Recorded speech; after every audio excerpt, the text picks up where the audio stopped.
All right, so I had some questions regarding storm traps and how I built it. So I'll walk you guys through the dimensions. This will be a quick video because I want to make sure you guys just get what you need and not get full of all the other chatting that people do in these videos. So the first thing you'll need is you'll need to cut, I use 7/16 inch plywood. You'll need to cut two pieces for the front and the back, or 17.5 inch by 19.25 inch. So you cut two rectangles, front and back. For the sides, you're gonna need to cut 7.25 by 16.5 inch sideboards, right? You'll need two of those.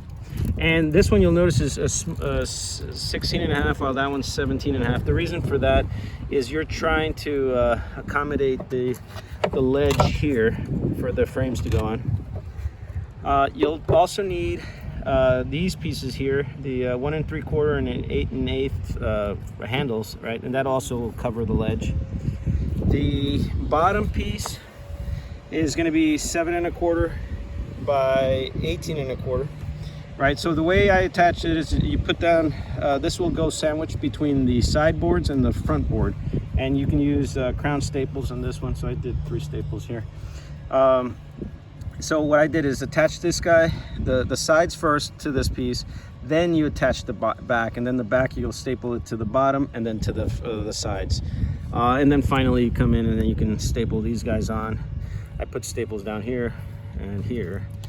And then for the French cleats, I just used pre-treated 2x4, kind of notched these pieces out with the table saw. And if you have a circular saw, you can potentially do the same thing. You just need to make sure you hold it when you're cutting sideways. And then I have, so that I made it a little narrower so that the cleats actually fit in.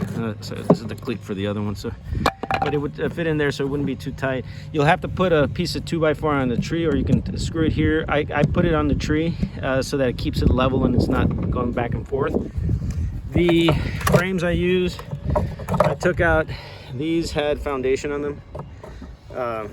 So I took these guys out and I put one that has some old comb that has a little bit of wax cloth on it. I dropped some propolis and some kind of dead bees down there.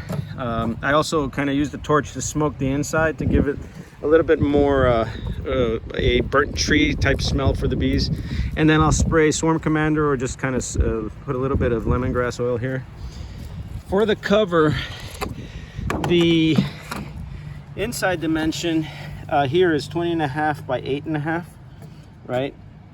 The outside dimension is 22 by 10. I use 3/4 inch by, I believe it's 2 inches here. And you can see I got them set like that. And then I use, for the cover here, I kind of reused some of that plywood and just left some gaps.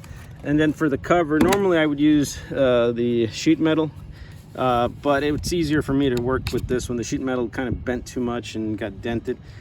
So I used, this is kind of a vinyl stuff. I picked it up either at Lowe's or Home Depot, and then you can staple it on. Really easy to cut with the snipping, the snips. Yeah, and then once you have that set, you should be good to go. Let me know if you have any questions on the dimensions.